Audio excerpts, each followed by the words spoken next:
प्राचीन काल में एक ब्राह्मण के 7 पुत्र थे और एक कन्या थी।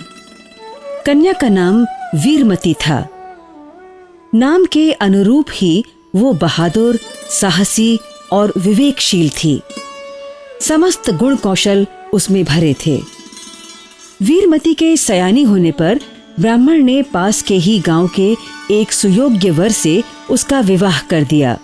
कुछ दिनों बाद करवा चौथ का व्रत आने पर वीरमती अपना पहला करवा चौथ अपनी माँ और भाभीयों के साथ मनाने का निश्चय कर अपने पिता के घर आ गई। चूंकि व्रत का ये पहला वर्ष था, अतः इसके विधि विधान से वो पूरी तरह परिचित नहीं थी। माँ और भाभी के साथ उसने व्रत के प्रायः सभी नियमों का निर्वाह किया, लेकिन रात होते होते वो भूख से बेहाल हो गई। फिर भी उसने मन में तय कर लिया था कि नियमों के अनुसार चंद्रमा को अर्घ्य देकर ही वो भोजन करेगी। किंतु उसके प्रिय भाइयों से अपनी बहन की ये हालत नहीं देखी गई और बहन के प्रेम में उन्होंने एक ऐसा कदम उठा लिया जो उनकी बहन के लिए अत्यंत कष्टदायी सिद्ध हुआ।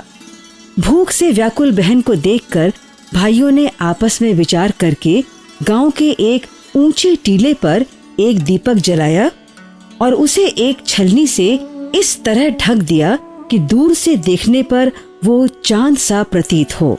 फिर भाइयों ने बहन वीरमती से जाकर कहा कि बहन, चांद निकल आया है, तुम चलकर अर्घ्य दे दो और भोजन कर लो, हमें भी जोरों की भूख लगी है।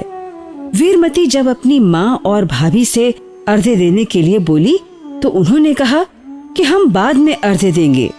दरअसल उन्हें सारी बातें मालूम थी, किंतु वीरमती के भाइयों की अप्रसन्नता का ध्यान कर उन्होंने वीरमती को बताया नहीं।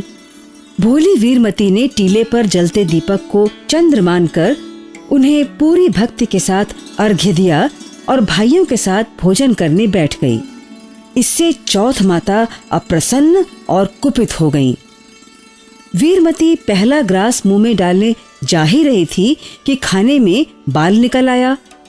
दूसरा कौर उसने मुंह में डाला तो दांतों के नीचे पत्थर के टुकड़े आ गए और वो तीसरा कौर खाने जा ही रही थी कि द्वार पर ससुराल से आए नाई ने दस्तक देकर बताया कि वीरमती का पति सख्त बीमार है।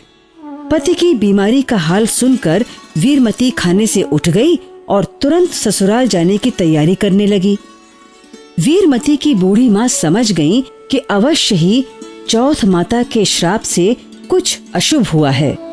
वे वीरमती को पहनने के लिए एक नई साड़ी और सोने का एक सिक्का देते हुए बोली कि रास्ते में जो भी महिला मिले उसका पैर छूकर आशीर्वाद लेना और जो महिला सदा सुहागिन होने का आशीर्वाद दे उसे सिक्का दे देना। वीरमती ने ऐसा ही किया, किंतु किसी ने भी उसे सदा सुहागिन रहने का आशीर्वाद नहीं दिया। तब तक चंद्रोदय का समय हो गया था, अतः वीरमती को साक्षात चौथ माता का दर्शन हुआ। जब उसने चौथ माता का चरण स्पर्श करना चाहा तो वे उसे डांटती हुई बोली, तुमने मेरा अपमान किया है। तुम मेरे लिए थोड़ी देर अपनी भूख नहीं रोक पाई और अपने भाइयों के बहकावे में आकर दीपक को अर्घ्य देकर भोजन तुमने कर लिया। अब कुछ नहीं हो सकता, तुम्हारा पति मर चुका है। इतना कहकर वे अंतर्ध्यान हो गईं। वीरमती के पैरों के नीचे की जमीन जैसे हिल गई। भागती हुई जब वो ससुराल पहुंची तो देखा कि चौथ माता की बात सच थी। उसके पति का निर्जीव शरीर जमीन पर पड़ा था और घर के लोग रो रहे थे। नाई से जब लोगों को ये ज्ञात हुआ कि वीरमती का व्रत भंग होने के कारण उसके पति की मृत्यु हुई है तो लोगों का गुस्सा उसके ऊपर भड़क उठा। लेकिन वीरमती ने अपना साहस और विवेक नहीं खोया। वो जानती थी कि अगर चौथ माता के अप्रसन्न होने से उसका पति मर सकता है तो फिर उनके प्रसन्न होने से वो जी भी सकता है। आखिर सती सावित्री भी तो काल के विकराल हाथों से अपने मृत पति सत्यवान के प्राण वापस लाई थी। वीरमती ने अपने सटीक तर्कों से लोगों को ये विश्वास दिलाया कि वो अपने मृत पति के प्राण वापस लाएगी, अतः उसका दाह संस्कार न किया जाए।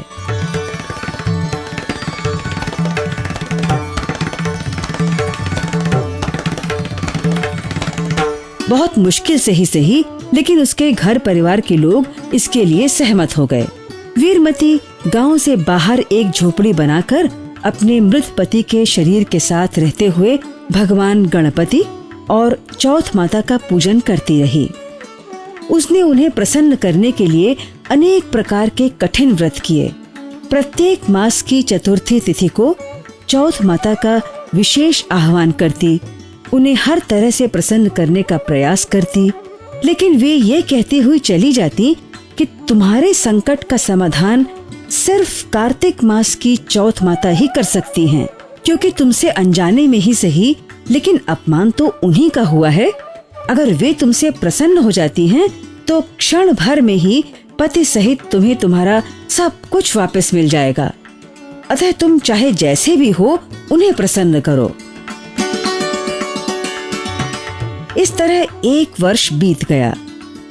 इस 1 वर्ष में वीरमती ने कठिन जप, तप, व्रत, पूजा और ध्यान आदि करके चौथ माता सहित सभी देवी देवताओं को प्रसन्न करने का हर संभव प्रयास किया। उसका शरीर सूख कर कांटा हो गया था, लेकिन मुखमंडल पर सतीत्व और साधना का तेज भी था।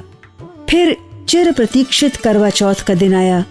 वीरमती की कठिन तपस्या रंग लाई और चौथ माता उसकी झोपड़ी में पधारी। उन्हें देखते ही वीरमती ने दौड़कर उनके पांव पकड़ लिए। उसके आंसुओं से चौथ माता के पैर धुल गए। वीरमती रोते हुए बोली, माँ, मुझसे जो भी अपराध हुआ है अज्ञानतावश हुआ है। उस छोटी सी एक भूल का दंड इतना भयानक क्यों? अपराध मुझसे हुआ है, फिर दंड मेरे निर्दोष पति को क्यों? मेरी भूल की सजा मेरी सास अपने बेटे को खोकर क्यों भुगते? मेरी ननंद अपने भाई को क्यों खोए? उसका क्या दोष है? वीरमती ने अपने तर्कों और भक्ति से चौथ माता को प्रसन्न और निरुत्तर कर दिया। अतः चौथ माता ने अपनी आंखों से काजल, नाखूनों से मेहंदी और मांग से सिंदूर निकालकर अपनी कनिष्ठा अंगुली से उसके पति पर छींटा देते हुए उसे चिर सौभाग्यवती होने का वरदान दिया और फिर अंतर्ध्यान हो गई। कुछ ही देर में उसका पति इस प्रकार उठकर बैठ गया जैसे गहरी नींद से जागा हो। पत्नी ने उसे प्रेम पूर्वक स्नान कराया, फिर उसे चौथ माता की कथा सुनाई और फिर चूरमा खिलाया। इसके बाद दोनों प्रसन्न चित्त होकर चौपड़ खेलने लगे। इसी समय वीरमती की ननंद, जो वैसे तो वीरमती से बहुत स्नेह करती थी, किंतु अपने प्रिय भाई की मृत्यु के कारण उससे रुष्ट थी, उसके लिए भोजन लेकर आई।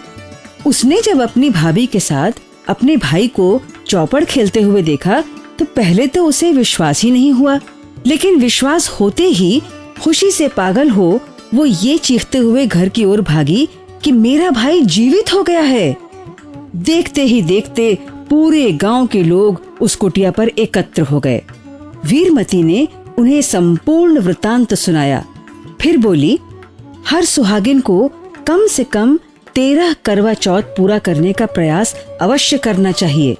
अगर कोई विवशता हो तब भी 4 व्रत तो अवश्य ही करने चाहिए, और अगर 4 व्रत भी न संभव हो तो 2 व्रत तो अवश्य करने चाहिए।